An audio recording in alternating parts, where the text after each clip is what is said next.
Blood पढ़ रहे थे, है ना।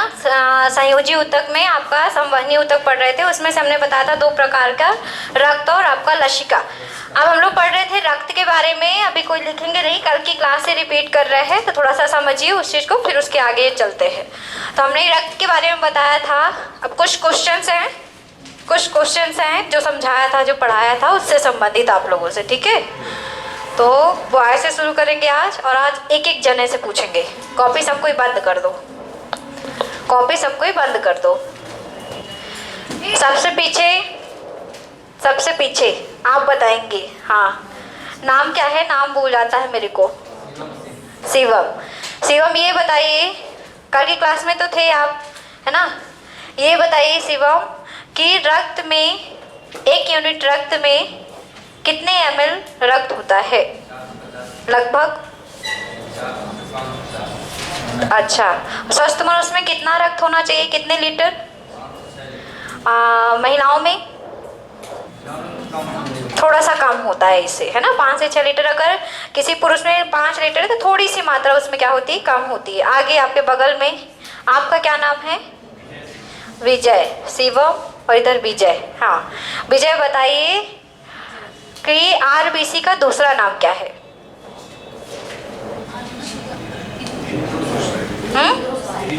इरिथ्रोसाइट्स। और डब्ल्यूबीसी का? ल्यूकोसाइट्स। आरबीसी का जीवन काल? आप आगे बताइए। आपका नाम? आकाश। आकाश, आपको बताना है कि आरबीसी जाके कहाँ नष्ट होती है? आप प्लीहा को क्या कहते हैं? कहाँ स्थित होती है प्लीहा? अस्थि मज्जा में नहीं होती, आमाशय के पीछे होती है ना। अच्छा, आपके बगल में, आपका नाम? सुरेंद्र। कल थे क्लास में? नहीं थे, बच गए, है ना। चलो आप बताओ, आपका नाम क्या है? अनीत। ये बताइए अनीत, आरबीसी की अधिकता से कौन सा रोग होता है?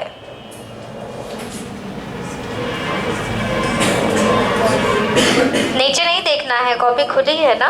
हाँ, आरबीसी की अधिकता से कौन सा रोग होता है? कमी से कौन सा होता है? आप बताइए,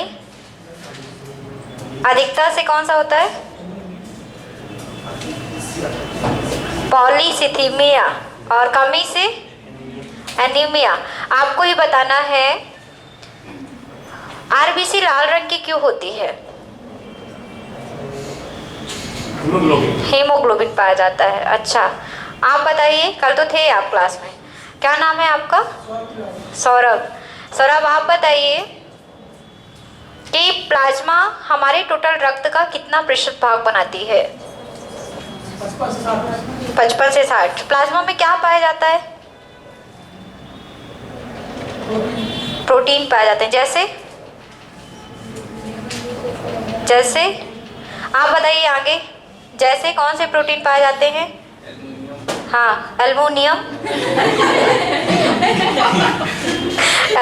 तो हमने लिखाया ही नहीं है। हाँ, और कोई? अच्छा, उनके बगल में, हाँ, जागृत करो भैया। क्यों, आप नहीं आए थे क्या?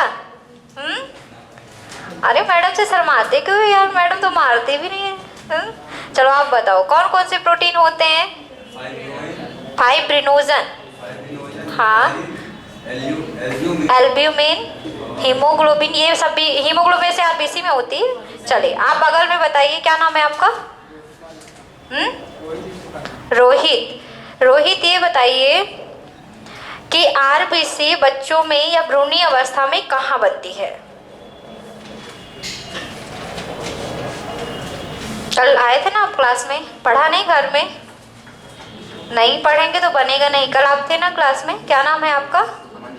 अमन। बताइए आप, भ्रूणी अवस्था में कहाँ बनता है आरबीसी? कहाँ बनती है? यकृत और अस्थि मज्जा में नहीं, प्लीहा में। वयस्कों में कहाँ बनती है? अस्थि मज्जा कहाँ होती है? चलो शिवम आप बताओ। बहुत अच्छा, गांठ होने का मतलब नहीं, जो भी लंबी लंबी हड्डियां होंगी, छोटी मोटी हड्डियां नहीं। शिवम आपको बताना है। अब बताइए, अभी तो बहुत उत्सुक हो रहे थे, बताइए कौन कौन से विटामिन आरबीसी के निर्माण में भाग लेते हैं। आपको बताना है B9 का रासायनिक नाम। बगल में ये ऐसे करके, ऐसे क्या है? अरे कुछ एक्टिव होके बताओ भाई, अब नहीं बनता तो नहीं बनता। चलो हो गया, अब कल गर्ल्स की बारी, अब आज छोड़ते, अब पढ़ते हैं थोड़ा सा। बहुत दिन से मैंने क्लास इन लोगों की नहीं ली है ना, तो इधर थोड़ा सा मुझे अव्यवस्था दिख रही थी, इसलिए आज व्यवस्थित कर दिया मैंने।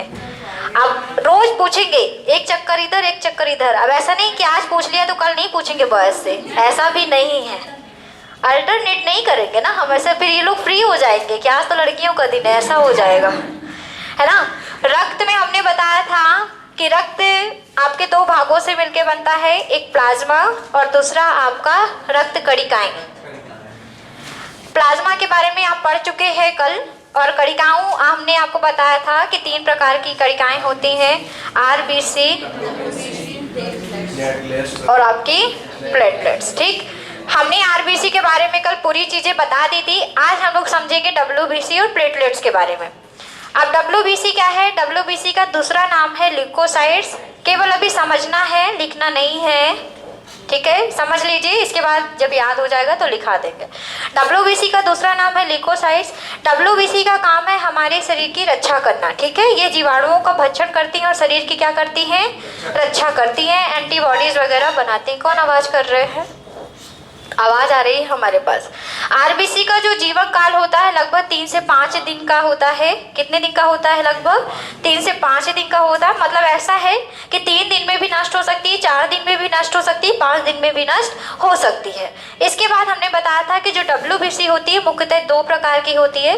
पहला होता है आपका कणिकामय श्वेत रक्त कणिकाएं, और दूसरी बताई थी मैंने कणिका विहीन। कणिकामय को इंग्लिश में कहते हैं ग्रेनुलोसाइट्स और कणिका विहीन को कहते हैं अग्रेनुलोसाइट्स। कणिकामय जो श्वेत रक्त कणिकाएं हैं ये हमारे शरीर के अस्थि मज्जा में बनती हैं। कहाँ बनती हैं ये? अस्थि मज्जा में। लेकिन कणिका विहीन कहाँ बनती हैं? लसिका ग्रंथियों में। कहाँ बनती हैं ये? लसिका ग्रंथि में। अब हमने बताया था कि कणिकामय जो होती है मुख्यतः 3 प्रकार की होती है। एक होती है इओसिनोफिल्स, दूसरी होती है आपकी बेसोफिल्स और तीसरी होती है आपकी न्यूट्रोफिल्स। ठीक है, तीनों नाम याद रखेंगे। पेपर में कभी कभी नाम लेके पूछ लेता है कि कणिका कैसी हैं, तो याद रखेंगे इनोसिनोफिल्स, बेसोफिल्स और न्यूट्रोफिल्स। ये तीनों किस प्रकार की होती है? कणिका में। कणिका विहीन 2 प्रकार की होती है। एक होती है मोनोसाइट्स और दूसरी होती है लिम्फोसाइट्स। अब थोड़ा सा बात करते हैं इनके बारे में। कल भी समझाया था, थोड़ा सा भी समझा देते हैं। जो इओसिनोफिल्स होती है ये हमारी आभक्षक प्रकृति की होती है। कैसे होती है? आभक्षक, नॉन ईटर, मतलब ये किसी को भक्षित नहीं करती, खाती नहीं है किसी को, लेकिन ये हमारे शरीर में संवेदनशीलता का कार्य करती है। किसका कार्य करती है? संवेदनशीलता का कार्य करती है। मतलब हमारे शरीर में सेंसिटिविटी काम करती है, संवेदनशीलता का काम करती है। ठीक है, सेंसिटिविटी पहुंचाती है, सेंस पहुंचाने का काम करती है। इसकी कमी से एक बीमारी भी होती है जिसको कहते हैं इओसिनोफिलिया। ठीक है, एक बीमारी है ये इओसिनोफिलिया, जो कि इओसिनोफिल्स की कमी के कारण होता है। बेसोफिल्स, पहले तो बेसोफिल्स आभक्षक होती है। पहले ये बेसोफिल्स आभक्षक होती है, लेकिन कुछ समय बाद वो अपने आप को परिवर्तित कर लेती है भक्षक के रूप में। तो पहले अगर ये भी आता है पेपर में कि बेसोफिल्स कैसी होती है, तो पहले तो वो कैसी होती है? आभक्षक, बाद में भक्षक होती है। इसलिए इसका आंसर क्या बनेगा? आभक्षक ही बनेगा। तो याद रखेंगे बेसोफिल्स भी आभक्षक प्रकृति की होती है।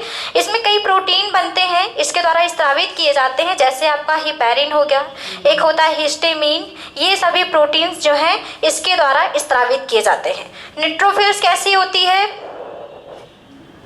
न्यूट्रोफिल्स कैसी होती है? भक्षक होती है। कैसी होती है ये? भक्षक होती है। और न्यूट्रोफिल्स हमारे शरीर में भक्षण का काम करती है, इसलिए इसको हम क्या कह सकते हैं? मैक्रोफेजेस। ठीक है, ये वर्ड हम बार बार यूज कर रहे हैं कि मैक्रोफेजेस क्या है। जितनी भी भक्षक करने वाली कोशिकाएं होती हैं उनको हम दूसरा नाम देते हैं जिसको कहते हैं मैक्रोफेजेस। अब आते हैं आपकी कणिका विहीन पे, मोनोसाइट्स की बात करते हैं। तो जो मोनोसाइट्स होता है ये भी भक्षक प्रकृति की होती है। कैसी होती है ये? भक्षक। ठीक है, ये भी जीवाणुओं का और टूटी फूटी कोशिकाओं का भक्षण करती है। लेकिन इसकी एक खास बात ये है, ये न्यूट्रोसाइट से थोड़ा सा अलग इसलिए होती है क्योंकि ये जो मोनोसाइट्स होती है हमारे शरीर में घूम घूम कर भक्षण का कार्य करती है। पेपर में क्वेश्चन कभी कभी ये आता है कि ऐसी कौन सी WBC है जो आपके पूरे शरीर पे घूम कर भक्षण का कार्य करती है। तो याद रखिए कौन सी है? मोनोसाइट्स। न्यूट्रोफिल्स घूमती नहीं है, किसी एक स्थान पे रह के भक्षण करेगी, लेकिन मोनोसाइट्स क्या करती है? घूम घूम कर भक्षण करती है। ठीक है, तो इसलिए याद रखेंगे कि मोनोसाइट्स भी भक्षक प्रकृति की होती है, इसलिए इसको भी हम मैक्रोफेजेस कह सकते हैं। अब आती है खास बात लिम्फोसाइट्स की। लिम्फोसाइट्स हमारी पूरी WBC का लगभग 30 से 40% भाग बनाता है। कितना? 30 से 40। मतलब अगर ये पूछ ले कि WBC में सर्वाधिक मात्रा में क्या होता है तो क्या होता है? लिम्फोसाइट। और लिम्फोसाइट्स हमारे शरीर में बताते हैं एंटीबॉडी। क्या बनाते हैं? प्रतिरक्षी बोलते हैं इसको हिंदी में। प्रतिरक्षी या एंटीबॉडी बनाते हैं और हमारे शरीर की एंटीबॉडी क्या करती है? रक्षा करती है। ठीक है, तो याद रखेंगे। और ये सब बनेंगी कहाँ? मोनोसाइट्स लिम्फोसाइट्स किस ग्रंथि में बनेंगी? लसिका ग्रंथि में बनेंगी। इतना क्लियर हो गया सबको? अब WBC से रोग भी होता है। WBC की कमी से कौन सा रोग होता है? ल्यूकोपीनिया। कौन सा रोग होता है? ल्यूकोपीनिया। ठीक है, याद रखेंगे। कमी से ल्यूकोपीनिया और अधिकता से ल्यूकेमिया या ल्यूकोमिया भी बोलते हैं। ठीक है, वही है, ब्लड कैंसर ही है। WBC की अधिकता से ब्लड कैंसर होता है। इसको ल्यूकोमिया को आप रक्त कैंसर भी कह सकते हो। बिल्कुल सही है, इसमें कोई डाउट नहीं है कि इसको रक्त कैंसर नहीं कहते, बिल्कुल सही है। लेकिन वो होता क्यों है ब्लड कैंसर? आपके WBC के अधिकता के कारण। ठीक है ना, पेपर में अगर आ जाए, अगर मान लीजिए ये पूछ ले कि रक्त कैंसर होता है, तो भी आप आंसर क्या लगाएंगे? WBC की अधिकता से। ठीक है, और अगर रक्त कैंसर ना लिख के क्या लिख देगा? ल्यूकेमिया लिख देगा, तो वो भी किसकी अधिकता से होगा? WBC की अधिकता से। तो यार एक बार फिर से रिपीट कर रहे हैं, ध्यान से सुनिएगा, ये खत्म हो गया। WBC का दूसरा नाम है ल्यूकोसाइट्स। WBC का काम है हमारे बॉडी की रक्षा करना। इनका जो जीवन काल होता है 3 से 5 दिन का होता है। ये 2 प्रकार की होती है, कणिका में होती है, कणिका विहीन होती है। कणिका में 3 प्रकार की होती है, इओसिनोफिल्स, बेसोफिल्स, न्यूट्रोफिल्स। कणिका विहीन 2 प्रकार की होती है, मोनोसाइट्स और लिम्फोसाइट्स। जो इओसिनोफिल्स होती है अपक्षक प्रकृति की होती है, ये संवेदनशीलता का कार्य करती है हमारी बॉडी में, तथा इसकी कमी से कौन सा रोग हो जाता है? इओसिनोफिलिया। बेसोफिल्स भी अपक्षक प्रकृति की होती है, बाद में भक्षक हो जाती है, लेकिन इसमें कौन से प्रोटीन बनते, इससे कौन से प्रोटीन स्रावित होते हैं? हिपैरिन और हिस्टेमिन। न्यूट्रोफिल्स भक्षक प्रकृति की होती है, इसलिए इसको हम क्या कह सकते हैं? मैक्रोफेजेस। कणिका विहीन में जो मोनोसाइट्स है ये पूरे बॉडी पे घूम घूम कर भक्षण करती है। अमीबा की तरह इसके पैर होते, मतलब जो दिखाई नहीं देते, वास्तव में पैर नहीं होते, लेकिन ये चलते हैं इसलिए ऐसा बोला जाता है। और ये भी कैसी होती है? भक्षक प्रकृति की होती है। लिम्फोसाइट्स हमारे बॉडी में एंटीबॉडी का निर्माण करते हैं जो हमारे शरीर की रक्षा करते हैं, और टोटल कितना भाग बनाती है? 30 से 40%। कमी से कौन सा होगा रोग? ल्यूकोपीनिया। अधिकता से कौन सा होगा? ल्यूकेमिया या ल्यूकोमिया। चलिए लिखिए इसको WBC, फिर उसको भी समझाएंगे, उसको भी लिखाएंगे। प्लेटलेट्स लिखिए WBC डाल के। श्वेत रक्त कणिकाएं लिखिए इसमें। इसे ल्यूकोसाइट्स के नाम से भी जाना जाता है। इसे ल्यूकोसाइट्स के नाम से भी जाना जाता है। इसे ल्यूकोसाइट्स के नाम से भी जाना जाता है। इसका प्रमुख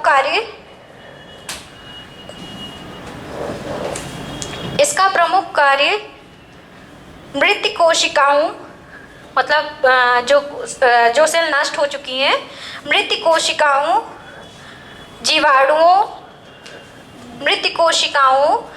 जीवाणुओं तथा हानिकारक पदार्थों का भक्षण करना है। इनका प्रमुख कार्य मृत कोशिकाओं, जीवाणुओं तथा हानिकारक पदार्थों का भक्षण करना है। हानिकारक पदार्थों का भक्षण करना है। आगे लिखेंगे डब्ल्यूबीसी का जीवन काल, डब्ल्यूबीसी का जीवन काल 3 से 5 दिन का होता है, 3 से 5 दिन का होता है, 3 से 5 दिन का होता है। डब्ल्यूबीसी में हीमोग्लोबिन अनुपस्थित होता है, मतलब नहीं पाया जाता। डब्ल्यूबीसी में हीमोग्लोबिन अनुपस्थित होता है, इसलिए यह श्वेत रंग की होती है, सफ़ेद रंग की होती है, इसलिए यह श्वेत रंग की होती है।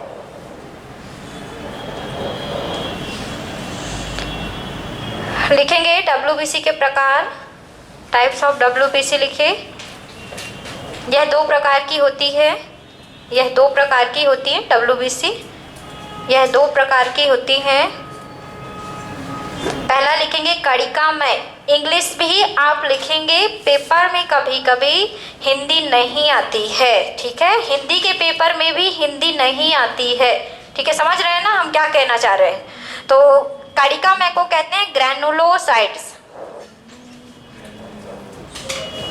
ठीक, और कणिका विहीन को कहते हैं अग्रैनुलोसाइट्स।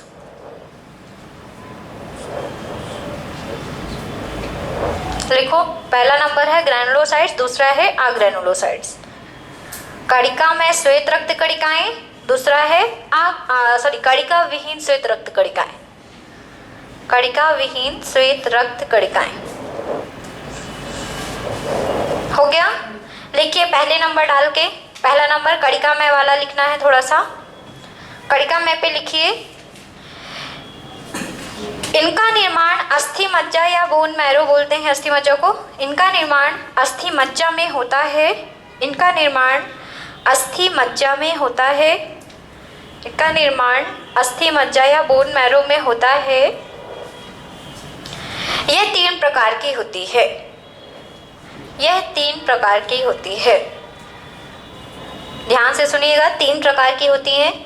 पहला वेसोफिल्स, अभी एक एक करके थोड़ा थोड़ा लिखना है, तो एक एक लाइन में लिख लेते हैं, है ना, फिर क्यों नाम लिखा है बार बार। तो पहला डाल के लिखिए इयोसिनोफिल्स, पहला लिखिए इयोसिनोफिल्स, पहला लिखिए इयोसिनोफिल्स, इयोसिनोफिल्स, एक ही नाम है इयोसिनोफिल्स। लिखिए, इसमें डैश करके लिखिए, यह आभक्षक प्रकृति की होती है, इनका नेचर नॉन ईटर होता है, यह आभक्षक प्रकृति की होती है, आभक्षक प्रकृति की होती है, आभक्षक प्रकृति की होती है। यह शरीर में संवेदनशीलता का कार्य करती है, यह शरीर में संवेदनशीलता संवेदनशीलता का कार्य करती है तथा इसकी कमी से इयोसिनोफिलिया नामक रोग हो जाता है, इयोसिनोफिलिया नामक रोग हो जाता है, इयोसिनोफिलिया इसी के नाम पर है, इयोसिनोफिलिया नामक रोग हो जाता है। कुछ खास नहीं होता, आपके शरीर पे प्रभाव पड़ता है, मतलब आप कमजोरी फील करते हैं ऐसा करके है, और कुछ खास नहीं है। आपको वैसे भी रक्त से संबंधित बीमारी बहुत कम पता चलेगी हमेशा, है ना। हाँ, इम्यूनिटी से भी संबंधित वही है। डब्ल्यूबीसी में कोई इफेक्ट पड़ रहा है मतलब आपके बॉडी पे कमजोरी फील होगी ही होगी, ठीक है ना। जैसे अचानक से किसी किसी को ऐसा होता है कि हमेशा जुकाम होता है, चाहे गर्मी हो चाहे ठंडी हो, कुछ भी हो, ऐसा इसलिए होता है क्योंकि उसकी डब्ल्यूबीसी उस चीज़ को अपने मतलब इतनी परिपक्व नहीं होती, इतनी मैच्योर नहीं होती कि उस चीज़ से क्या कर सके, लड़ सके। किसको? मतलब उस बीमारी को क्या बोलेंगे, जैसे जिसको हरदम सर्दी जुकाम नहीं, वो किसी उसका एक नाम खास नाम नहीं दिया गया है, बस ये बोला गया है कि डब्ल्यूबीसी में मतलब कह सकते हैं कि डब्ल्यूबीसी में आपकी इतनी क्षमता नहीं है कि आपकी डब्ल्यूबीसी इतनी मजबूत नहीं है और इतनी ज़्यादा भी नहीं है कि वो किसी को हरा सके, इसलिए ऐसा होता है। उसको स्पेशली नाम नहीं देते, वो आपके सेंसिटिविटी पे कार्य है कि मतलब आपका शरीर कैसे वर्क कर रहा है। ऐसा होता है ना कि एक दवाई किसी को फायदा करती है, उसी दूसरे व्यक्ति को वही दवा फायदा नहीं करती, क्योंकि सबकी बॉडी एक जैसे काम नहीं करती। किसी किसी को ऐसा लिखा जाता है कि ज़्यादा पावर की गोली दे दी जाती है और किसी को कम पावर की। ऐसा क्यों किया जाता है? क्योंकि हर की बॉडी एक जैसे नहीं होती, सबकी WBC एक जैसे काम नहीं करती, इसलिए ऐसा होता है। दूसरा लिखिए बेसोफिल्स। दूसरा लिखिए बेसोफिल्स। बेसोफिल्स लिखेंगे, यह भी आभक्षक प्रकृति की होती है। आभक्षक प्रकृति की होती है, लिखिए बेसोफिल्स पे दूसरा नंबर बेसोफिल्स। यह भी आभक्षक प्रकृति की होती है। इनकी कोशिकाओं द्वारा इनकी कोशिकाओं द्वारा इनकी कोशिकाओं द्वारा इनकी कोशिकाओं द्वारा हिपैरिन इनकी कोशिकाओं द्वारा हिपैरिन हिस्टेमीन हिस्टेमीन इनकी कोशिकाओं द्वारा हिपैरिन हिस्टेमीन दोनों अलग अलग हैं। हिपैरिन हिस्टेमीन स्त्रावित होते हैं। हिपैरिन हिस्टेमीन स्त्रावित होते हैं। हाँ, प्रोटीन है दोनों। हिस्टेमीन स्त्रावित होते हैं। ठीक है, अब तीसरा लिखेंगे न्यूट्रोफिल्स। तीसरा लिखेंगे न्यूट्रोफिल्स। तीन थे, इओसिनोफिल्स, बेसोफिल्स और तीसरा है अब न्यूट्रोफिल्स। लिखिए न्यूट्रोफिल्स पे, यह भक्षक प्रकृति की होती है। यह भक्षक प्रकृति की होती है, इसलिए इसे मैक्रोफेजेस भी कहते हैं। यह भक्षक प्रकृति की होती है, इसलिए इसे मैक्रोफेजेस भी कहते हैं। मैक्रोफेजेस भी कहते हैं। मैक्रोफेजेस भी कहते हैं। यह शरीर में रोगाणुओं एवं जीवाणुओं का भक्षण करके रक्षा करती है। रोगाणुओं एवं जीवाणुओं का भक्षण करके रक्षा करती है। ये शरीर में रोगाणुओं एवं जीवाणुओं का भक्षण करके रक्षा करती है। रोगाणुओं एवं जीवाणुओं का भक्षण करके रक्षा करती। ठीक, अब लिखेंगे कणिका विहीन। कणिका में यहाँ पे होता है खत्म। अब आइए दूसरा नंबर कणिका विहीन। ग्रैनुलोसाइट्स पे कणिका विहीन लिखिए। कणिका विहीन श्वेतरक्त कणिका पे लिखिए, इनका निर्माण लसिका ग्रंथियों में होता है। लसिका ग्रंथि को लिम्फ ग्लैंड बोलते हैं। इसका नाम ही लिम्फोसाइट से ही निकला है ना, लिम्फ ग्लैंड भी कहते हैं इसको। ठीक है, लसिका ग्रंथियों में होता है। लसिका ग्रंथियों में होता है। आगे लिखेंगे यह दो प्रकार की होती है। क्या हुआ, पीछे छूट गया क्या कुछ? यह दो प्रकार की होती है। पहला लिखेंगे मोनोसाइट्स। पहला लिखेंगे क्या? अच्छा, उसको शुरू से बोल दें। कणिका विहीन श्वेतरक्त कणिका पे शुरू से देखिए, ये बोला है हमने कि इसका निर्माण लसिका ग्रंथियों में होता है तथा यह दो प्रकार की होती है। तो पहला नंबर आपको डाल के लिखना है मोनोसाइट्स। पहला नंबर डाल के लिखना है इसमें मोनोसाइट्स। लिखिए, यह भक्षक प्रकृति की होती है। मोनोसाइट्स पे लिखिए, यह भक्षक प्रकृति की होती है। यह भक्षक प्रकृति की होती है। इसमें अमीबा की भांति, अच्छा अमीबा का प्रचलन अंग क्या है? चलने वाला अंग कूटपाद। किसने बताया? अरे आपको पता है आकाश, कूटपाद होता है। कूटपाद को इंग्लिश में कहते हैं स्यूडोपोडिया। स्यूडो का मतलब होता है झूठा, पोडिया का मतलब पैर, मतलब ऐसे पैर जो दिखाई नहीं देते, वास्तव में नहीं होते। जैसे हम लोगों में पैर हैं, दिखते हैं, हम चलते हैं, पता है हमें, लेकिन उनमें पैर दिखाई नहीं देते। लेकिन तो भी पैर ना होने के कारण भी अमीबा क्या करता है? चलता है। तो सूडोपोडिया उसमें प्रेजेंट है, मतलब ऐसे झूठे पैर जो हमें दिखाई ना दें लेकिन चलने में उसकी क्या करते हैं? सहायता करते हैं। सेम इसी तरह हमारे मोनोसाइट्स में कोई पैर नहीं होते, उसमें कोई चलने के लिए पैर नहीं है, लेकिन ऐसा कहा जाता है कि मोनोसाइट्स अमीबा की तरह ही चलती है और पूरी बॉडी पे चल चल कर क्या करती है? भक्षण करती है। मतलब उसमें भी क्या होंगे? झूठे पैर, जिसमें वास्तव में पैर नहीं है लेकिन उस तरह काम कर रही है। एक चीज यहाँ पे ये भी याद हो जानी चाहिए आपको कि अमीबा का प्रचलन अंग क्या है, तो याद रखेंगे क्या है? कूटपाद है, सूडोपोडिया है, आता है पेपर में। तो क्या दिखा रही थी? मोनोसाइट्स में अमीबा की भांति कूटपाद, आगे लिखना है उसी के, अमीबा की भांति, इसमें इन कोशिकाओं में अमीबा की भांति कूटपाद या झूठे पैर पाए जाते हैं। कूटपाद या सूडोपोडिया, सूडोपोडिया, कूटपाद लिख लिया, कूटपाद, कूटपाद या झूठे पैर पाए जाते हैं। झूठे, झूठे मतलब झूठे मतलब झूठा झूठे पैर, हाँ, झूठे पैर पाए जाते हैं जो इन्हें गमन करने में सहायता करती है। गमन शादी वाला नहीं, गमन ये वाला, ठीक है, गमन करने में सहायता करती है, चलने वाला, गमन करने में सहायता करती है, मूवमेंट करने में हेल्प करती है। लिखेंगे ये संपूर्ण शरीर पर भ्रमण करते हुए, लिखिए ये संपूर्ण शरीर पर भ्रमण करते हुए, ये संपूर्ण शरीर में भ्रमण करते हुए हानिकारक जीवाणुओं, ये संपूर्ण शरीर में भ्रमण करते हुए हानिकारक जीवाणुओं एवं रोगाणुओं का भक्षण करती है।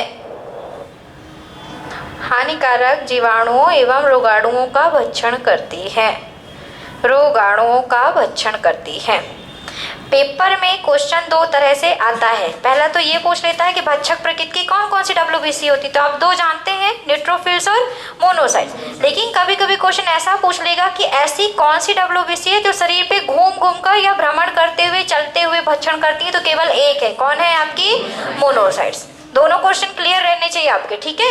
आप लिखिए लिम्फोसाइट्स, आप लिखिए दूसरा लिम्फोसाइट्स, डालिए दूसरा लिम्फोसाइट्स, लिम्फोसाइट्स देखिए। लिम्फोसाइट्स में यह WBC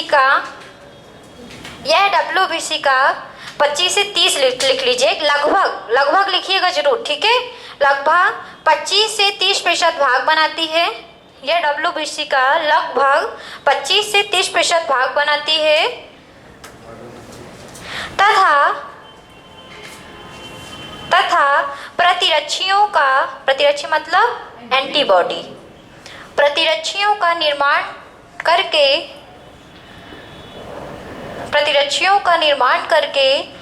उसकी वृद्धि में सहायता करती है।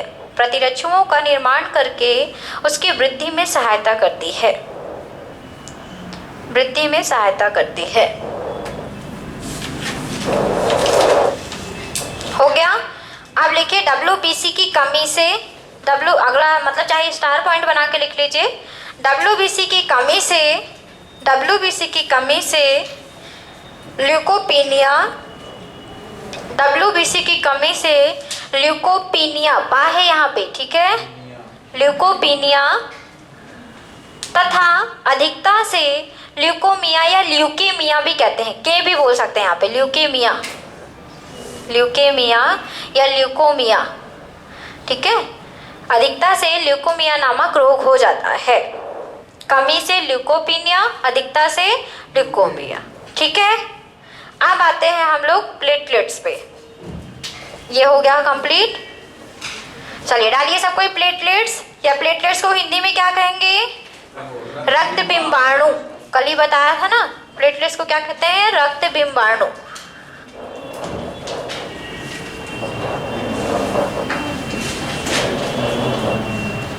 रक्त बिंबाणु का दूसरा नाम है थ्रोम्बोसाइट्स। क्या नाम है इसका, थ्रोम्बोसाइट। अच्छा, आपने कभी रक्त का थक्का बनाना पढ़ा होगा, तो उसमें थ्रोम्बोसाइट्स यूज होते हैं। मतलब हमारी प्लेटलेट्स क्या करती हैं, रक्त का थक्का जमाने में सहायता करती हैं, ठीक है। याद रखें, इसका प्रमुख कार्य क्या है, रक्त का थक्का जमाने में सहायता करना। खुद नहीं जमाती, क्या करती हैं, उसमें हेल्प करती हैं, ठीक है, याद रखिएगा। बातें क्यों कर रहे हैं भाई। प्लेटलेट जो है, इनका जो जीवन काल है वो कितने दिन का होता है, 7 से 10 दिन का होता है ना। मतलब अगर इसके बीच का भी आ जाए कि 9 दिन का होता है, 8 दिन का होता है, तो वो भी आंसर आपका सही होगा। तो याद रखेंगे लगभग कितने दिन का होता है, 7 से 10 दिन का होता है। प्लेटलेट्स की कमी से एक बीमारी होती है जिसको कहते हैं फैल्सीफेरस मलेरिया। फैल्सीफेरस मलेरिया। एक क्वेश्चन पेपर में आता है कि ऐसी कौन सी बीमारी है जिसमें प्लेटलेट्स की कमी होती जाती है? डेंगू। तो याद रखेंगे डेंगू किससे होता है?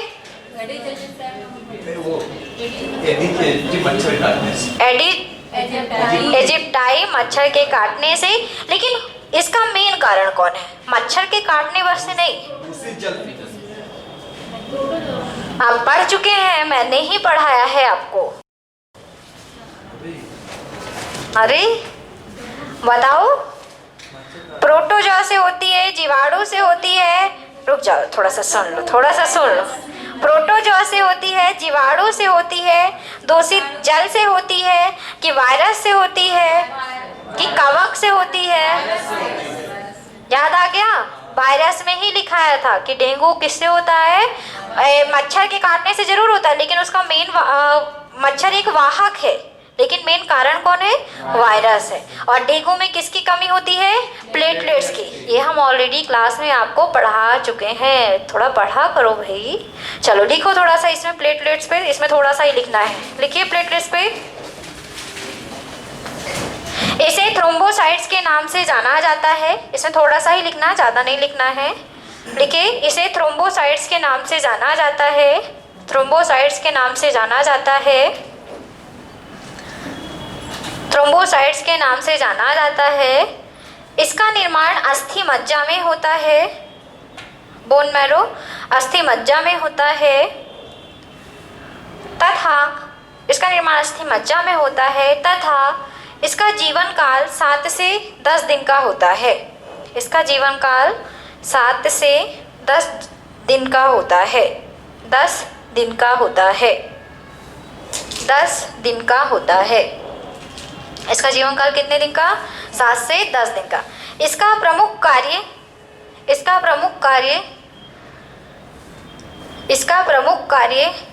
रक्त का थक्का बनाने में सहायता करना है। ब्लड क्लॉटिंग कहते हैं रक्त का थक्का बनना। रक्त का थक्का बनाने में सहायता करना है। इसका प्रमुख कार्य रक्त का थक्का बनाने में सहायता करना है। इसकी कमी से फैल्सीफेरस मलेरिया नामक रोग हो जाता है। फैल्सीफेरस मलेरिया नामक रोग हो जाता है। अच्छा, जो नॉर्मल मलेरिया होता है वो किससे होता है? मादा एनाफिलीज मच्छर के काटने से। लेकिन मेन इसका रीजन क्या है? वो तो वाहक हो गई, मादा एनाफिलीज मच्छर। मेन रीजन क्या है? वायरस, जीवाणु, प्रोटोजोआ, कवक या दूषित पानी? सोच के बताना है आंसर। जीवाणु की, प्रोटोजोआ की, वायरस की, कवक? प्रोटोजोआ का नाम? प्रोटोजोआ का नाम कौन सा? जो आपको नॉर्मल मलेरिया होता है उसमें कौन सी प्रोटोजोआ होता? तो प्रोटोजोआ से है, ठीक है। लेकिन प्रोटोजोआ का नाम होता है प्लाज्मोडियम बाइवेक्स।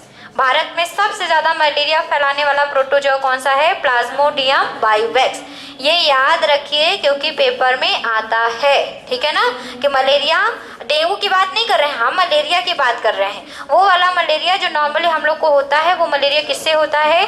मादा एनाफिलीज मच्छर के काटने से। लेकिन उसकी वाहक तो मादा एनाफिलीज मच्छर होती है, लेकिन होता किसके कारण है? प्रोटोजोआ। और उस प्रोटोजोआ का नाम है प्लाज्मोडियम बाइवेक्स। मतलब प्लाज्मोडियम बस भी याद रखेंगे तो आपका काम चल जाएगा, ठीक है ना।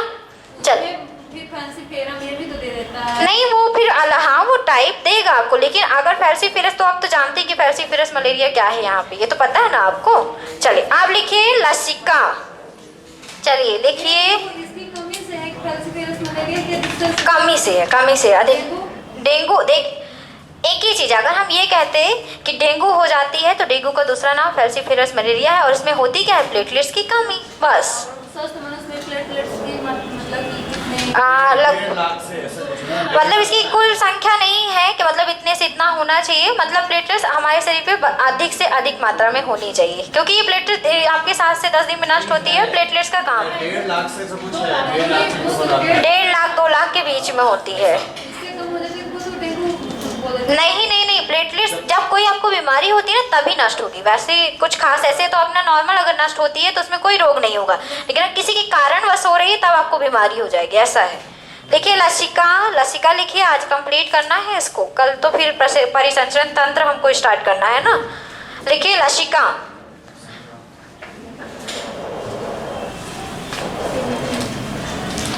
रक्त कंप्लीट हो गया। अब आते हैं हम लोग अपनी लसिका में। दो बताया था ना, एक रक्त बताया था, एक लसिका। तो अब आते हैं किसमें हम लोग, अपनी लसिका। ठीक, अब लसिका क्या है? लसिका जो है एक रंगहीन तरल पदार्थ है जो कि हमारे ऊतकों और रुधिर कणिकाओं के मध्य उपस्थित होता है। कहाँ पाया जाता है? हमारे टिश्यूज और रुधिर कणिकाओं या रुधिर वाहिनियों के मध्य उपस्थित होता है। ये कह सकते हैं लसिका जो है हमेशा लसिका ग्रंथियों में बनते हैं। लसिका कहाँ बनते हैं? लसिका ग्रंथियों में। इस लसिका में होता क्या है? इस लसिका में कुछ नहीं, केवल एक नाम आपको याद रखना है, लिम्फोसाइट्स। ठीक है, इसलिए इस लसिका में एक क्वेश्चन पूछा जाता है कि लसिका ग्रंथियों में किसका निर्माण होता है? तो होता लसिका का है, लेकिन वो लसिका क्या है? आपकी लिम्फोसाइट्स होती है। और लिम्फोसाइट्स का काम सबको पता है, हमारे शरीर में एंटीबॉडी बनाती है और एंटीबॉडी बनाकर उनकी वृद्धि करती है, जो कि हमारे शरीर की क्या करते हैं? रक्षा करते हैं। एक क्वेश्चन और आता है, इतना सबको याद हो गया होगा कि लिम्फोसाइट्स कहाँ बनती है? तो लसिका ग्रंथि में बनती है। ठीक है, एक क्वेश्चन ये आता है कि मानव शरीर में सबसे बड़ी लसिका ग्रंथि किसको कहते हैं? हमारी बॉडी में बहुत सारी लसिका ग्रंथि है, बहुत सारी, अनगिनत कह सकते हो, अभी हम गिन भी नहीं सकते। एक लसिका ग्रंथि आप सबको पता होगी जिसका नाम है प्लीहा, और एक और है जिसको आप जानते भी हो उस चीज को, एक और है, किसको ऑपरेशन किया जाता है जो अधिक बढ़ जाती है? तो अपेंडिक्स। अपेंडिक्स भी एक प्रकार की लसिका ग्रंथि है, वहां पे लसिकाओं का, लिम्फोसाइट्स का क्या होता है? निर्माण होता है। आपके शरीर में अगर अपेंडिक्स का ऑपरेशन कर दिया जाए तो कोई भी परिवर्तन नहीं होगा, क्योंकि आपके बॉडी में और जगह भी लसिका ग्रंथि उपस्थित है। ठीक है ना, तो उसमें कोई कमी भी नहीं होती, इसलिए अपेंडिक्स के ऑपरेशन में कोई भी प्रॉब्लम क्रिएट नहीं होती है। लेकिन आपके जो क्वेश्चन की हम बात कर रहे हैं कि सबसे बड़ी लसिका ग्रंथि किसको माना जाता है, तो याद रखें किसको माना जाता है? प्लीहा या स्प्लीन को माना जाता है। बस चलिए लिखिए थोड़ा सा। अपेंडिक्स पेट में नहीं, बड़ी आंत का जो पुच्छनुमा संरचना होती है उसको अपेंडिक्स कहते हैं। कभी कभी किसी कारणवश से वो बड़ी हो जाती है, जिसके कारण से हमें पेट में दर्द होने लगता है इधर साइड, राइट साइड, जिसके कारण से उसको क्या करना पड़ता है? ऑपरेशन करना पड़ता है। ठीक है, लिखो लसिका पे लिखिए, लसिका एक रंगहीन तरल पदार्थ है। लसिका एक रंगहीन तरल पदार्थ है। लसिका एक रंगहीन तरल पदार्थ है जो ऊतकों एवं रुधिर वाहिनियों के मध्य पाया जाता है। ऊतकों एवं रुधिर वाहिनियां, ब्लड वेसल्स, रुधिर वाहिनियों के मध्य पाया जाता है। रुधिर वाहिनियों के मध्य पाया जाता है।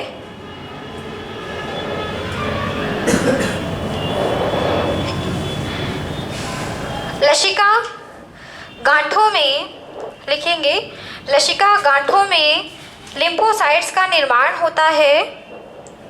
लसिका गांठों में लिम्फोसाइट्स का निर्माण होता है। लसिका गांठों में लिम्फोसाइट्स का निर्माण होता है। लसिका गांठों में लिम्फोसाइट्स का निर्माण होता है। यह शरीर की रक्षा करने का कार्य करती है। यह शरीर की रक्षा करने का कार्य करती है।